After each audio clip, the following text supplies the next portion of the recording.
Medo é apenas estado de espírito. Há 6 temores básicos de cujas combinações todo ser humano sofre, numa época ou outra. São felizes os que não sofrem dos 6 ao mesmo tempo. Enumerados, as ordens de sua aparição mais comuns são eles: pobreza crítica, saúde precária, amor perdido, velhice e morte. Os 3 primeiros estão no fundo da maioria das nossas preocupações.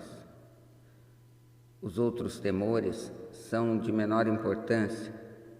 Podem ser agrupados sobre esses 6 títulos. Temores nada mais são que estados de espírito. O estado de espírito está sujeito a controle e direção. O homem nada pode criar sem antes conceber em forma de impulso de pensamento. Em seguida a essa afirmação vem outra, a importância ainda maior, isto é, que os impulsos de pensamento começam a se traduzir imediatamente em seu equivalente físico, sejam esses pensamentos voluntários ou involuntários. Impulsos de pensamento acompanhados por acaso, pensamentos emitidos por outras mentes podem determinar nosso destino financeiro, comercial, profissional ou social, com a mesma certeza com que o que fazem os impulsos de pensamentos criados com intenção e desígnio. Estamos aqui lançando o fundamento para a apresentação de um fato de grande importância para quem não entende por que certas pessoas parecem ter sorte, enquanto outras, de igual ou maior capacidade, instrução, experiência e capacidade cerebral, parecem destinadas a viver com azar. O fato se explica com a afirmação de que todo ser humano tem a capacidade de controlar completamente a própria mente. Sendo com que esse controle é óbvio, todos podem abrir a mente aos impulsos de pensamentos itinerantes emitidos por outros cérebros, ou fechar as portas com força admitindo apenas impulsos de pensamentos de sua escolha. A natureza dotou o homem com um controle absoluto sobre uma coisa apenas, o pensamento. Tal fato acrescido do fato adicional de que tudo o que o homem cria começa em forma de pensamento. Leva-nos muito próximo ao princípio de que o medo pode ser dominado. Se é verdade que todo pensamento tende a revestir-se do seu equivalente físico, e isso é verdade, sem haver nenhum lugar razoável para dúvidas, é igualmente verdade que os impulsos de pensamentos de medo e pobreza não se traduzem em termos de coragem e ganho financeiro, caminhos que levam a direções opostas. Não se pode haver acordo entre a pobreza e a riqueza. Os 2 caminhos que levam respectivamente à pobreza e à riqueza seguem em direções opostas. Se você quer riquezas, deve recusar-se a aceitar qualquer circunstância que leve à pobreza. O vocabulário riqueza é empregado aqui em seu sentido mais amplo, significando estados financeiros, espirituais, mentais e materiais. O ponto de partida do caminho que leva à riqueza é o desejo. No capítulo sobre o desejo, você recebeu instruções completas para o uso correto. Nesse capítulo sobre o medo, você tem instruções completas para preparar a mente a fazer uso prático do desejo. Chegamos então ao lugar em que você deve aceitar o desafio, que irá determinar quanto dessa filosofia assimilou. Eis o ponto que você pode se transformar em profeta e predizer com exatidão o futuro lhe reserva. Se depois de ler esse capítulo você estiver disposto a aceitar a pobreza, pode então preparar-se para recebê-la. Essa decisão não pode ser evitada. Se você exigir riquezas, determina que espécie e quanto exigirá para ficar satisfeito. Você sabe o caminho que leva à riqueza. Recebeu um mapa que, se for seguido, conservará no caminho certo. Se não ligar para começar ou parar antes da chegada, a culpa não será de ninguém, senão sua. Essa é sua responsabilidade. Nenhum álibi irá salvá-lo de aceitar a responsabilidade se você falhar ou se recusar a exigir riquezas da vida. Porque a aceitação só exige uma coisa, por acaso a única que você pode controlar, e é o estado de espírito. Estado de espírito não se presume, não pode ser comprado, deve ser criado. Analise seus temores. Medo de pobreza, estado de espírito, nada mais, mas é o suficiente para destruir oportunidades de realização em qualquer empresa.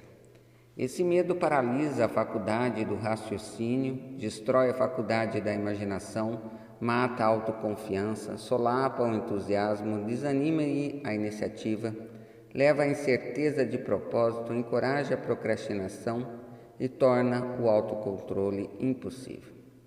Tira o encanto da personalidade, destrói a possibilidade de pensar com clareza, desvia a concentração de esforço, domina a persistência. Transforma a força de vontade em vazio, destrói a ambição, anuvia a memória e convida o fracasso de todas as maneiras concebíveis. Mata o amor e assassina as mais puras emoções do coração. Desanima a amizade, convida o desastre de mil maneiras, leva a insônia, infelicidade e miséria. E tudo isso, apesar da verdade óbvia de que vivemos num mundo de superabundância de tudo que o coração possa desejar, sem nada entre nós e desejo, exceto a falta de um propósito definido. O medo da pobreza é, sem dúvida, o mais destrutivo dos 6 temores básicos. Foi colocado no alto da lista por ser o mais difícil de dominar.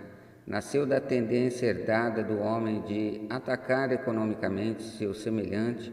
Quase todos os animais inferiores ao homem são motivados pelo instinto, mas como sua capacidade de pensar é limitada, atacam um ao outro fisicamente. O homem, com seu senso superior de intuição, com a capacidade de pensar e argumentar, não come seu semelhante corporalmente e sente mais satisfação em comê-lo financeiramente. O homem é tão avarento em todas as leis concebíveis já foram promulgadas para salvaguardá-lo de seu semelhante. Nada lhe traz mais sofrimento e humilhação que a pobreza. Só os que já experimentaram a pobreza compreendem o pleno significado disso. Não é de se admirar que o homem tema a pobreza. Numa longa linha de experiências herdadas, o homem aprendeu com certeza que alguns dos seus semelhantes não merecem confiança, quando se trata de questões de dinheiro e possessões terrenas. Tão ávido é o homem que, para possuir riqueza, será capaz de adquiri-la de qualquer maneira possível, por métodos legais, se puder, ou por outros métodos, se necessário e conveniente. A autoanálise pode revelar fraquezas que a gente não gosta de reconhecer. Essa espécie de exame é essencial a todos que exigem da vida mais que mediocridade e pobreza. Lembre-se, ao examinar-se do ponto por ponto, que você, tanto o tribunal como o júri, o promotor público e o advogado de defesa, e você é autor e réu e também está sendo julgado. Encare os fatos corajosamente, faça as perguntas definidas e exija respostas diretas. Quando o exame terminar, saberá mais a seu próprio respeito. Se achar que não pode ser juiz imparcial nesse autoexame, chame alguém que o conheça bem para servir de juiz. Enquanto você se submete ao autointerrogatório, você está à procura da verdade, consiga, não importa o preço, mesmo que deixe temporariamente embaraçado. A maioria das pessoas, se interrogadas do que tem mais medo, responderia nada temo, a resposta seria inexata, porque poucos percebem que estão atacados em desvantagens, fustigados física e espiritualmente por alguma espécie de temor. A emoção do medo está tão sutil e profundamente arraigada que se pode atravessar a vida sobre o seu jugo, sem jamais reconhecer-lhe a presença. Só uma análise corajosa poderá revelar a presença desse inimigo universal. Ao começar a análise, examine profundamente seu caráter. Eis a lista de sintomas que você deve procurar. 6 sintomas que demonstram medo da pobreza. Indiferença. Comumente expressa pela falta de ambição, vontade de tolerar a pobreza, aceitação de qualquer compreensão que a vida possa oferecer sem protesto, preguiça mental e física, falta de iniciativa, imaginação, entusiasmo e autocontrole. Indecisão, hábito de permitir que os outros pensem por nós, ficar na moita. Dúvida, geralmente expressa por álibis e desculpas, designadas para disfarçar, explicar ou desculpar-se dos fracassos. Às vezes aparece em forma de inveja dos bem-sucedidos ou por críticas a eles. Preocupação. Expressa geralmente encontrando defeitos nos outros, tendência a gastar além das rendas, negligência da aparência pessoal, zangas e carrancas, intemperança no uso de bebidas alcoólicas, às vezes pelo uso de narcóticos, nervosismo, falta de equilíbrio e constrangimento. Cautela exagerada. Hábitos de procurar o lado negativo de todas as circunstâncias. Pensamento e falado de possíveis fracassos, em vez de se concentrar nos meios de lograr êxito, também de todos os caminhos que levam ao desastre que nunca procurar evitá-los, esperar pelo momento exato. De começar e por ideias e planos em ação até esperar se tornar um hábito permanentemente. Lembrar sempre os fracassos, esquecendo-se dos bem-sucedidos. Vendo os buracos de queijo sem ver o queijo. Pessimismo, que leva à indigestão, eliminação deficiente da autointoxicação, mau hábito e má disposição. Procrastinação, hábito de adiar para amanhã o que deveria ter sido feito hoje, no ano passado, perder tempo em criar álibis, desculpas por não ter feito uma tarefa.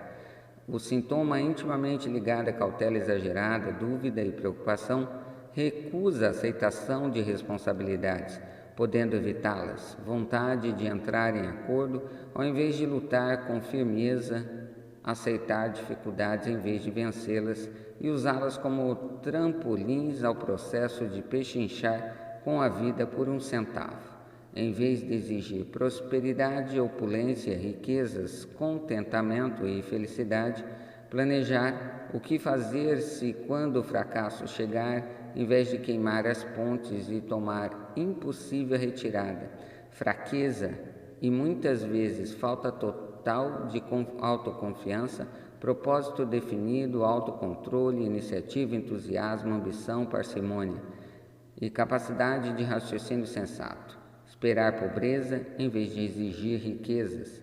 Ligar-se aos que aceitam a pobreza em vez de procurar companhia do que exigem e recebem riqueza.